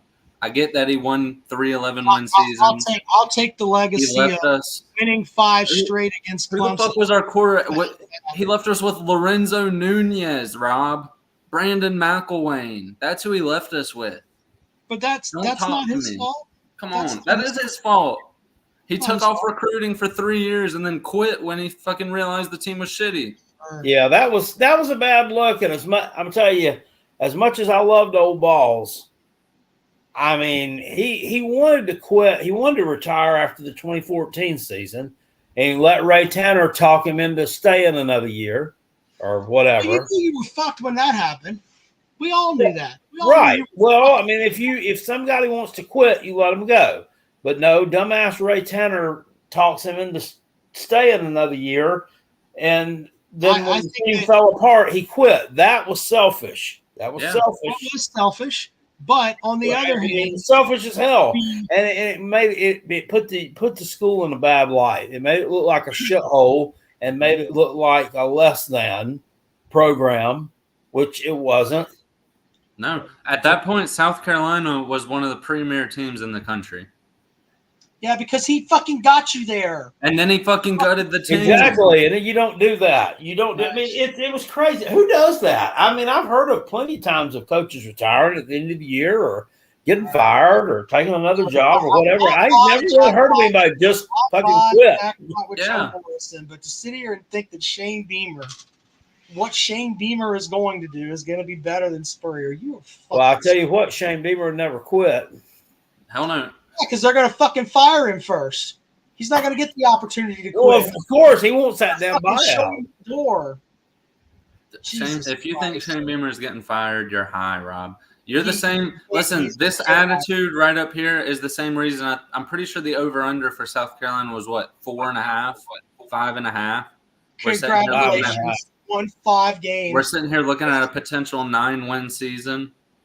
You're not winning. I mean, this is the attitude of Vegas. No, I mean, who was it who was it? Phil Steele that put that in their book this year? Will Muschamp won 9 games too. You should have the Phil Steele magazine. Pull it up. He won 9 regular season games. Yeah, I think it was Phil Steele. It was in the Phil Steele book, and I saw it, and I thought this guy. You made a video about that. Yeah, I thought this guy's a nut. I was like, so he needs to have his head examined. What's he thinking here? Are we doing shrooms while we're watching these games? But I mean, if the chips fall correctly, Phil Steele's power rankings were right. Yeah, which, again, this team has to come and perform. I think this game, just to beat the Gamecock curse, is why I think this Vandy game is going to be the toughest we have. Because everybody knows, if you're a Gamecock fan, you win 2 big games, you know what you're staring down the barrel at. A fucking uncharacteristic, terrible Gamecock loss, all right? So to break the Gamecock curse is why I think this Vandy game is going to be the toughest. And especially because, I mean, at some point, Vandy's due to beat us. I mean, I know you say it all the time, Kale. But I think we got a couple of the superstition factor working against us right now. But what's that say? Beamer isn't the guy, and Jackpot has said it. What's going to happen next year when the whole defense is gone? Well, the whole defense is gone, you fucking schmuck. The whole defense is not going to be gone. I think it's we've got 5 people. I don't know if you noticed it. We're developing some stars on the offensive side. Exactly. Of the ball. Hey, I would ask him, have you ever heard of Kyle Kennard before this season? No. Yeah. We developed talent. Are you guys going to continue to suck Beamer's penis? Or Georgia Tech. Georgia knows who he is because he played for Georgia Tech. I'm sure he knocked Carson Beck around a time or two. I hope Pavia beats you just so I can laugh at you on Sunday. Just so I can laugh at you. How'd that 9-win season come about? Oh, you got beat by a 5'7" guy from New Mexico. Hey, and the difference between me and most fans is if we lose, I'll call back in. I hope you do, because I'm just going to run a laugh track. I'm not even going to say anything. I'm just going to let me ask this about this with Diego. And you know where I'm going here. He's okay to be here, right? Because, That's an important question. Hold on. I don't know. But he doesn't really – he can't do anything right now anyway, though, so he's probably okay. Again, Pavia is nothing to be scared of.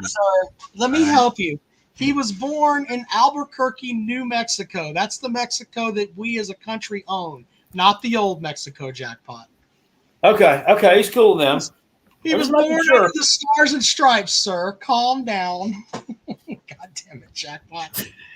Hey, Rob. Why do we have New Mexico if we have problems with old Mexico? That's the way Jackpot's looking at it. Well, they don't fucking. Playing football in New Mexico must be pretty shitty. Let's be honest. They can't grow no grass out there. They're just playing on just straight fucking dirt. I mean, holy shit. That'd be terrible. He's out there getting tackled on cactus. Holy crap. That's what I'm saying. I was sitting here doing the show, right? I looked up and there's somebody standing. My wife just scared the shit out of me. I married that woman for 20-something years, and I about lost put a mask on? Why? Fuck, she doesn't have a mask on. She just walks up. It's like, I didn't know she was there, and then all of a sudden she just pops up. And that is exactly how Cade Klubnik is going to feel off of play action when Kyle Kennard absolutely fucking hits him in the fucking chin. All right, that's exactly how he's going to feel. Where did he come from? I was just looking down, and then I look up, and I got Kyle Kennard right in my fucking She face. lives here, but like, she just. Well, Kyle Kennard lives in the backfield too. Cool. Listen, South Carolina. Diego is currently SEC QBR rating. So, okay, cool. Now I'll talk about their defense. Yeah. Sellers also missed half the year. He was injured half of the LSU game. He missed the Akron game. He was injured. What was it? The Kentucky game he was injured? Back this way. Now I can see her better. What was the other game he was hurt, Kale? He was hurt in 2 games. He missed the Akron game, and he missed 2 halves of 2 games, I think. I don't know, man. Half the season is kind of a stretch on that, though. Yeah, probably not half the season.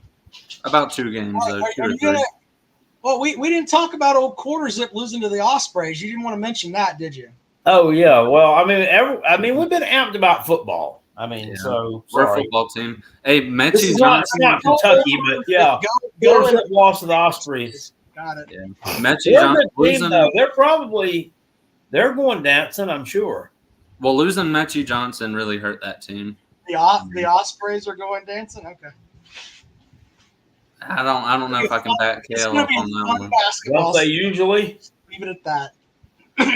Well, like I said, Mechie Johnson, I think, was a huge loss for that team, him going to Ohio State. I mean, you got to have a point guard. I mean, I get we got Colin Murray Boyles, but I don't know. Maybe they can develop a guard. That's what I'm saying, that maybe they can develop a point guard, but I don't think you can really win with playing through forwards. So.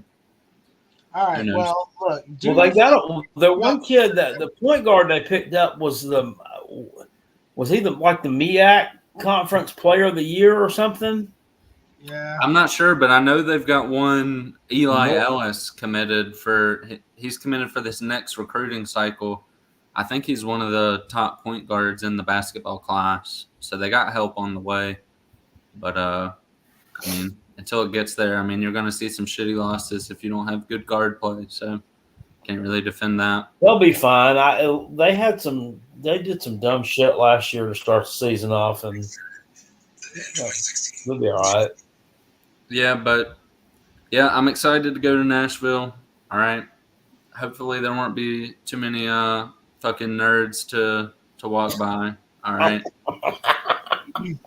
Vandy, it's not exactly a scary atmosphere. It's almost like going into a game at Death Valley, all right? There's always a chance you can win. You know what I mean? Yeah. You've been to the stadium before? No, I haven't. Okay. I know you went last year or 2 years ago, wasn't it? Yeah. This fucking idiot's running his mouth about Clemson's Death Valley. Clemson's got more football wins in Columbia than the Gamecocks have in the entire fucking series, and this guy's going to run his dick sucker about playing in Death Valley. You really are a fucking idiot. See, that's where you're mistaken, Ron. You're Death Valley Junior. I'm going to mute you if you don't take the pecker off your head. Do your Quarterzip thing so we can go to sleep. Go. All right, you're Death Valley Junior. All right.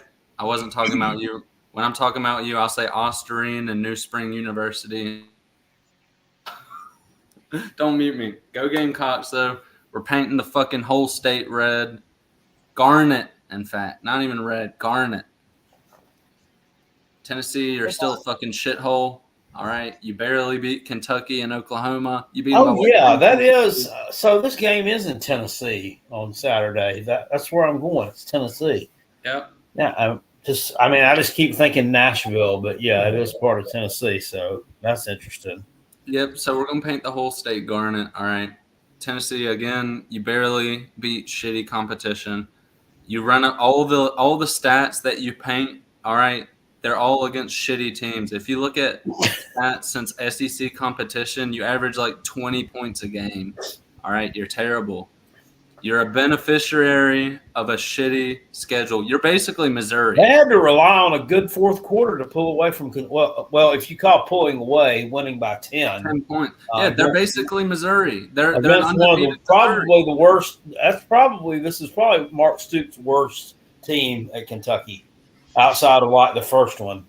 I agree. Well, and that's another thing with Stoops, man. Holy shit, they're fucked. Stoops isn't a good enough recruiter to fix that team fast. and he's got a huge buyout. So I don't know what the hell they're going to do. But go Gamecocks, horns down. Fuck the Tennessee, man. Kale, I'll see you in Nashville. Don't forget our live show coming up on the 29th of November. We didn't mention it earlier. Yeah, it's like in a little over 3 weeks, huh? Yeah, but make sure you show up to the live show if you can. If you live near Columbia, show up to the live show. We're going to talk more about that on Sunday. It's going to be a damn good time. All right, that's all I got on that front. We had a hell of a good time last time. Yeah, it's always a good time, regardless, down there. So I'm hoping to be a little more organized, and I got some help this time, so it's going to be cool as far as setup and everything else. So with that, we appreciate you guys. Yeah, Mike, take the drive down. Where are you at, Mike? Shane Beamer is getting kind of chesty over here in the chat. It's fine. I think they will take the playoffs and Bama win over Kyle Kennard in a fluke against A&M. Okay, Shane, talking out of your ass again. Shane, A&M is better than Bama this year, sir. I mean, Coach, you should know that of anybody. So, I mean, Bama's not been on top of the SEC.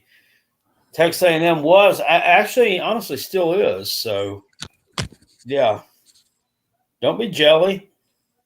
All right, don't be jelly. I'll have my son look y'all up. Have Andrew there wear his cock on his head, and you'll be able to spot him in the stadium. Oh, I wish he'd wear that up here in the mountains of East Tennessee. What's that?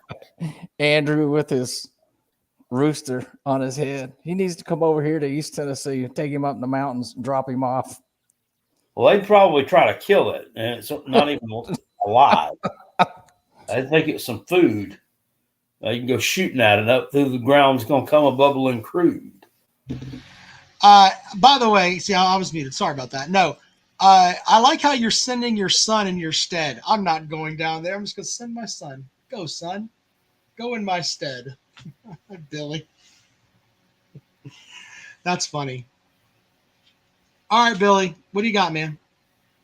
He's flying there. I don't know what section he's sitting, but he said it'd be at the 29th, the Callaway's thing.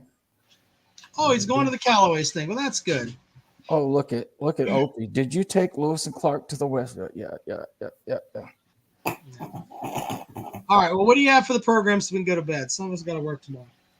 I know you hurry through the pick'ems like Rob goes through them like zip, zip, zip, and then Jackpot starts going, well, the last time they played, the moon was full. Let me check something. See, here. And I don't like to do a real deep dive. Let me check. They went on odd days, but the last time we played was an even day. I don't like to do a real deep dive, but I do like to dip my toes in the water. You do some diving. The reason that I do it that way is a twofold thing. Jackpot's got to get up and be moving at like 3 o'clock in the morning. Am I wrong, Jackpot? You're generally up and out by 3, right? Well, he's making videos on the road, so thereabouts. Okay, so I'm trying to be respectful to my podcast co-host here. So if I go quick with my picks, I'm thinking that we're going to give you guys more of an opportunity to do calls. If Jackpot wants to dip his dick in the water all damn night, then that's on him. He's cutting into his own sleep. Well, we can't do calls because Opie's over there running his trap about South Carolina going to be in the playoffs. They're going to be a 1 seed. My God. Spurrier sucks. He thinks Spurrier sucks. I heard that. You didn't read my comment. Let's talk about the best coach. The best coach ever at South Carolina will be the one. I'm not trolling. Will be the one that wins the SEC championship. Would you not agree? That will be the best coach. Yeah, because they've never won it. I didn't say that. You did. That will be the best coach. They have the facilities and everything else. They just got to find the right guy. They had the right guy. They had Kirby Smart. Kirby Smart was going to be their coach. That's true. I've watched this program since '74. Do you think it could be Columbia? Could you think it? I'm not putting you back on, Peckerhead. Go to bed. No, don't bring him on. That rhymes. I don't argue with him. He comes up with stats that's like he did tonight, cherry picking stats and everything. He's unbelievable. He's worse than Octavian. YouTube Octavian Jr. Go and watch the fucking South Carolina games where South Carolina was beating Kentucky 55-0 at Williams-Brice. That's what Spurrier brought you, not struggle wins here and there. Fuck out of here. 55-0. Put that on your beer barrel. That was a force to be dealt with. By the way, have y'all seen the news video stuff footage out of Columbia, the news stations there of Willie Brice Stadium? They destroyed that stadium. Of course they did. Oh, yeah. Fucking idiots destroyed all that shit there. I mean, you're right up there with us. $1,000. Right up there with us. You're right. All they didn't do was rip down the goalpost. Oh God, that cost which I think they $250,000. collapsed, don't they, Rob? Don't we have collapsible ones? Lord. Listen. What do you want? Oh, here we go. Two things. I only want to say two things. It's not even going to be to Billy. First off, Rob, I didn't say Steve Spurrier was shit, you motherfucker. I said he wasn't the best coach we had because he destroyed the team when he left. All right. Second of all, Billy, I will address you. Who the fuck was talking about South Carolina being a first-round seed? Tell me who said that. Well, I was kind of confused by that statement. If we listen to you long enough, I believe I said 9 wins. You was getting there. We have a window to 9 wins. There's 9 wins the first round bye. Just come out. Spurrier sucks. We're going to win 12 games. When did I say Spurrier sucks? When did I say we're going to win 12 games? Texas and Alabama aren't no good. This is straight up lies. We can rewind exactly what I said. That's the funny thing about this. Texas and Alabama aren't any good. That's coming from an unranked team. From an unranked team, Texas and Alabama aren't any good. Is that what I said, Billy? Texas and Alabama aren't any good. Hey, Billy, is Arkansas good? But they have 5 yards of carry. Billy, is Arkansas good? Yes, they're good. Is Kentucky good? They're good too. Is Oklahoma good? That's the question. What's the question? Are you driving to Vanderbilt, sir? Yeah, of course I am. Okay, good, because then you'll be able to drive all the way back and think of some great excuses. I'm telling you right. Hey, Rob, so did you or did you not just absolutely lie about what I said earlier when you said I said Steve Spurrier sucks and we're gonna win 12 wins? Was that or was that not a Clemson man lie, Rob? No, that's not a lie. Oh, that wasn't a lie. So if I go back and rewind 25 minutes, I'm gonna find me saying Steve Spurrier sucks. And we're gonna win 12 games. Fine. You said stuff about Steve Spurrier not being the best coach there. Oh, does that mean he sucks, Rob? Does not being the best coach in a university mean he sucks? I think he's the way that you put it was that he sucked. No, the way I put it was that he was good while he coached there, and then he gutted the fucking team and left us high and dry. The best team in your university doesn't leave you with a 3-win fucking program quitting halfway through the year. How did he That's bullshit. What did he do to gut the team? What did he do? He took off recruiting for 3 years and then quit halfway through the year. He had already given up on do that much recruiting. That's why they got recruiting coordinators. Oh, that's right. You don't know what that is. Hey, Billy, do you know what a 5-star bust is yet? Yep. Lenore Sellers. I'm glad you looked it up. Lenore Sellers. I'm glad you looked it up. Get star number 4 and 5. Yeah. When did Lenore he get Sellers was a 3-star, Billy. When he got star 4 and 5. Well, Yeah, I think South Carolina should win this weekend. Yeah, he played I've addressed the lies. Bust the other night. I've addressed the lies. Nobody said South Carolina's going to the playoffs. You implied that Spurrier sucks. Nobody implied. When did I imply Spurrier sucks? You said that's part of his legacy, and that sucks. Is that not part of his legacy? Yeah, but you're not talking about the good part of his legacy where he took a piece of shit program. I said he's not the best coach in the university's history. You cannot be the best coach in the university's history if you gut the fucking team into a 3-win program by the time you leave, Rob. That's bullshit. He had 3 excellent seasons. He can only ask them to come to Columbia, and they say no. What are you supposed to do? Break their arm? Hey, Billy. By the way, who has a better record than Spurrier in South Carolina? He was. I loved the old ball coach, but he took a dump on his legacy on the way out the door.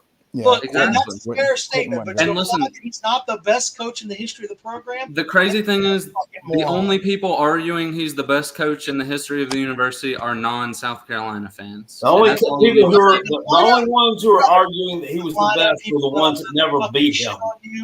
And will laugh at you and just people that actually played there that So who's will the best laugh at coach? you and be like, you think he wasn't great? Are you out of your mind? Lou Holtz Who wasn't said good he either. wasn't great?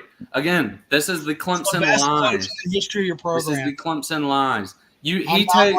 He takes The best a statement coach in the over history of here. your He's program. not the best school. He's not the best coach in the university, and he brings it all the way over here into saying Steve Spurrier is a shitty Kale. coach. He's never done anything good. Kale, It makes no sense. Kale, who's the best coach at South Tom Carolina? Taylor Spin. Yeah. Do you want to tell us who the best coach in South Carolina is, Kale? Are you going to roll with Straight up. roll with Straight Joe up, who's Morris, the best or are you going to coach? go with Spurrier? Joe Morrison kind of started it all. All right, so you're going to go with Morrison. Got it. So the three. We don't 11-win know. season. I mean, because we don't know. I mean, we don't know. We don't know.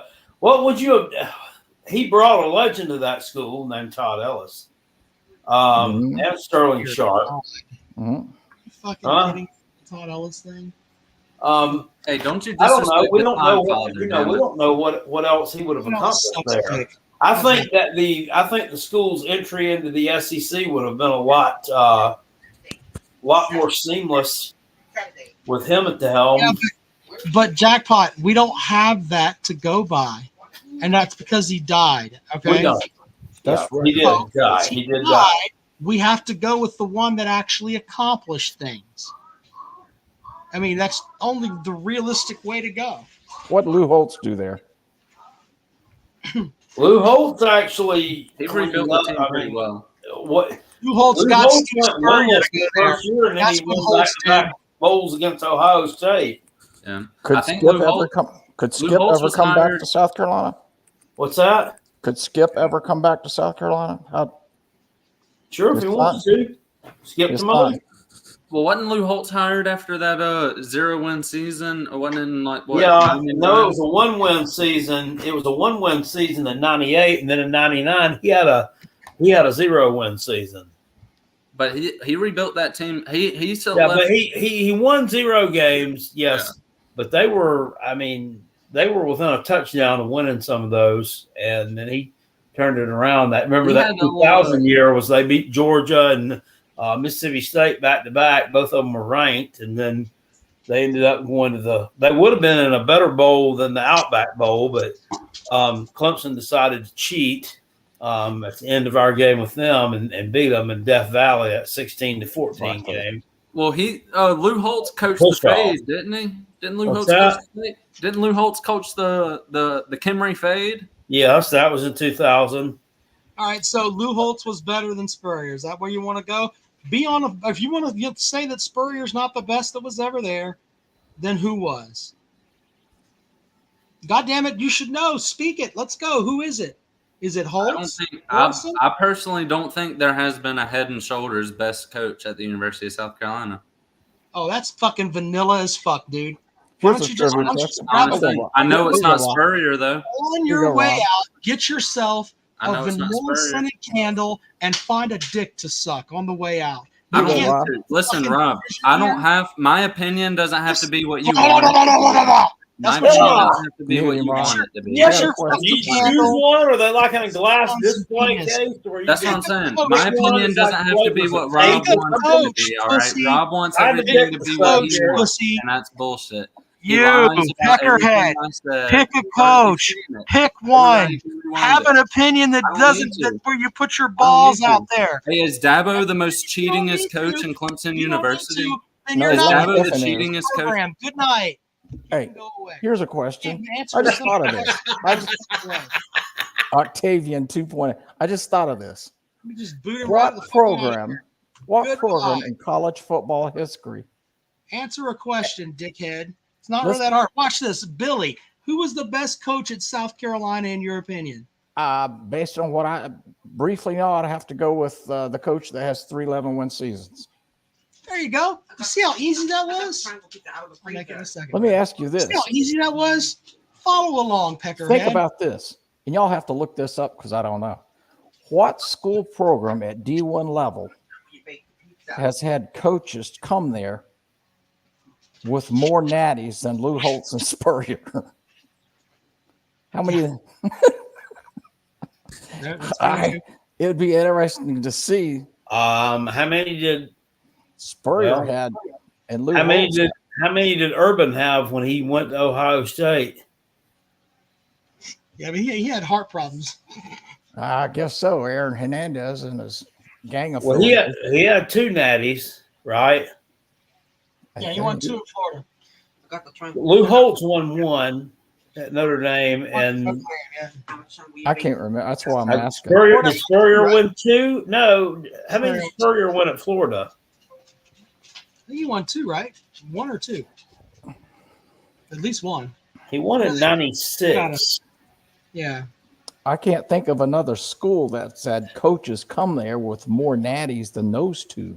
He only won 1, Rob. So that's right. No, yeah, Urban Meyer won 2 at so his Urban Meyer's 2 equals Lou Holtz's 1 and Spurrier's 1. Ta-da! There we go. What a way to end the show. Sorry, I just buried that. Sorry, Billy. If you used to hire a coach right now, who would you rather have? Would you rather have Beamer, Spurrier, or Holtz, or any other coach? Well, it definitely wouldn't be Holtz, at least not right now. It would be Spurrier by a long shot. Rob has he biased with the super chats. It's easier to kick. You didn't answer. I asked you a question. You couldn't answer, asshole. And then you want to spin like a goddamn washing machine. That's fucking boring. No one wants to hear that shit. It's like, hey, what do you think of this? I don't want to talk about it because I don't have a penis. Let's just talk about Clemson sucking. People get tired of hearing that, sir. And if they don't get tired of hearing it, I get tired of hearing it. Well, see, they only gave up 100 yards to Texas, but they had 5.6 yards a carry. So how many times did they? You didn't give an answer. He says I didn't like the answer. You didn't get. I don't have one that said that means you don't have an answer. One of the coaches is the best that was there. Pick one. Grow a set of balls. Okay, don't be a unit. Go look that up. Kale, let me ask you this question, Rob. If Spurrier had this team for the last how many years has Beamer been there? This is 4th year. If he had this program in the last 4 years, would he have a better record? Yes. Yeah. First of all, he'd have had better quarterbacks. He would have had better quarterbacks. Well, he would have had better coordinators because when he hires a coordinator, they're not going to leave in the middle of the fucking night and go to goddamn Auburn. Oh, no. Because they want to work for Spurrier. He would have had a losing record last year for sure. I don't know. I gotta wonder. Could you imagine though, Rob? What would he have done there with Spencer Rattler? Oh, he would have won at least 11 games. Okay, we lost to you guys in that would have been a match made in heaven there. Yep, he would have developed him. To you guys last year. We'd have a 3-game losing streak to you guys if Spurrier was there. Yeah. With Rattler played. Afraid so. At least 3 games. We would have lost. And he would have had better quarterbacks other than, Rattler would have been there, but he would have had quarterbacks there. I mean, I don't remember. You think we'd have been able to beat you back when we lost 30-0 to Ukabadoo? It would have been different. Because that was when old Jason Brown was playing quarterback. Kind of looked lost. What was the game? All right, so last year we won 16-7. You would have won that. The year before you won at Death Valley. The year before that, we played. That's the one where we lost to Ukabadoo 30-0. I think that game would have been closer. I really do. Well, it couldn't have been worse. Who's the quarterback coach at South Carolina? God, what's his name, Jackpot? If you didn't ask me, I could tell. Hell, exactly. You can see Solar's getting better week by week. I think Loggins takes care of it. I'm looking it up right now. The quarterback. I think Darryl Loggins works with him. Andrew the Peckerhead wants to have a boxing match to raise money for the kids. Look, I'll do anything to raise money for the kids, but I'm not getting in a boxing match with you. Brock said it's Mike Shula. Drop. So, let's see here. South Carolina QB coach. That was Mike Shula. That's who it is, Mike Shula. Boy, that was a bad hire for No, Alabama. it says according to the staff directory, Dow Loggins is the quarterback's coach and offensive coordinator. That's what it says according to South Carolina's website. That's So he's got Fred Flintstone over there. Fred Flintstone. Well, Fred Flintstone played quarterback. At least so. Yeah. I'm still stuck on Fred and Barney having a gay He was the Arkansas version of Rudy, and that. Fred and Barney having a gay old time still bothers me. It bothers me when I was little too. Gay old time. What are they talking about? Back in the 1960s, you wasn't thinking nothing about them. You wasn't thinking they were, Kumsi Kumsa. I don't know. Dang, I'll be 70 next year. I can't believe that. Where's Octavian been? I don't know. It wasn't my turn to watch him this week. Where is Florida's record? Are they going to be bowl eligible? No. Because they won 4 games, right? Yeah, they got 4 wins. And here's the rest of their schedule. Hold on, because I was looking at it earlier. I got it right here. They're going to win 5. I think they play Charleston Southern or somebody, but that win we had against Florida in overtime is worse than losing to Arkansas. I mean, I'll just tell you, that was terrible. Terrible. No, they play. They're going to beat Florida State, was what it was, I think, and should probably. They ain't got a quarterback now. Texas, nope. This week, and then they play LSU at home next week. Then they've got Ole Miss. Nope. And then they've got Florida State. Yeah. That's a toss-up now. I don't know if they're going to beat Florida State with if Lagway doesn't come back. Yep. But then, they carted the dude off. I mean, it looked to me like his season was over. He's done. I told my son on the phone, oh, yeah, they just lost their quarterback for the year, even though I didn't know it. I mean, it looked like a season-ending injury. And then the old state trooper comes on his press conference and says, it's not as significant as we thought it was. Oh, no. 3 hours ago, according to the AP, Florida's quarterback DJ Lagway jackpot, and this is from the AP, sir, so let's read the whole headline here, is giving it his best shot to play against Texas despite his hamstring injury. So, carted off the field. Lagway's injury was less than feared, and there was a pathway for recovery that would allow the talented freshman to play again this season, maybe even against the Longhorns. Holy shit. When I was a kid in high school, somebody's going to give him a little bit of gas to help him with that. I pulled my hamstring in high school with the blood. Somebody's going to give him one of them old Bud Kilmers. The blood pooled behind my leg, and I was on crutches for 2 weeks. So, Rob has an SEC bias, says he loves the stream. If others won't donate, I will. TUJR. I don't know what that means. But thank you. Thank you. All right. Thank you, Jackpot and Rob. Yeah. Oh, very good. Oh, look at Jackpot. The acronym. Billy, thanks for checking in, buddy. Good night. Thank y'all. See you later. All right, Jackpot. It's been a good show. There will be no Jackpot stream this weekend because Jackpot's going to Vanderbilt. Well, hey, I might go live from the stands though, so you never know. I did last time we had a game. Did you get your T-shirt made with going for 16 or whatever? What's that? You sent me a T-shirt. You said something about you were gonna get a T-shirt trying to win number 16 or something. In a row, time slipped by me on that one. So I didn't. Matt, I've got South Carolina winning 20-17. Okay. I'm always talking about shit I'm gonna do, and then I don't follow through. I'm poor when I follow through sometimes. All right. We appreciate you guys. See you later on. See ya, guys.